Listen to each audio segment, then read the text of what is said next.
ఈరోజైతే కళ్యాణ్ గారు గూడెం ప్రజలకు ఇచ్చినటువంటి మాట విధంగానే వారి తీరని కోరిక 75 ఇయర్స్ నుంచి ఈరోజు స్వాతంత్రం వచ్చిన నుండి ఈ రోజు వరకు కూడా వాళ్ళు పడుతున్నటువంటి బాధలు చీకట్లోనే వారి జీవనాధారం గడుస్తూ ఉంది. ఈరోజు కళ్యాణ్ గారు వాళ్ళకి మాట ఇచ్చిన విధంగానే గూడెం ప్రజలకి 217 వీధి స్తంభాలు అరేంజ్ చేసి వారికి విద్యుత్ సౌకర్యం కల్పించడం జరిగింది. వారి పరిస్థితి చాలా బాధాకరమైన విషయం ఏంటంటే అప్పటి నుండి ఇప్పటి వరకు కూడా ఏ ఒక్క రాజకీయ నాయకుడు కూడా వాళ్ళని పట్టించుకున్నది లేదు.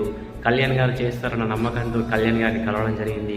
వారి జీవితాల్లో వెలుగులు నింపినటువంటి వ్యక్తి ఈరోజు కళ్యాణ్ గారు. ఒకప్పుడు వాళ్ళకి పాపం చాలా అంటే చాలా బాధాకరమైన విషయం ఏమిటంటే రోడ్డుపై నడుస్తుంటే వాళ్ళకి సరైన రోడ్డు లేదు.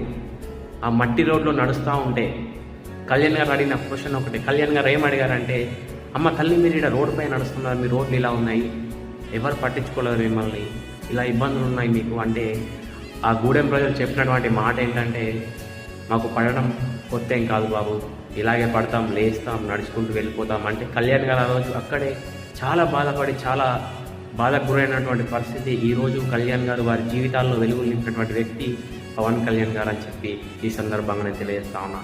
జై హింద్.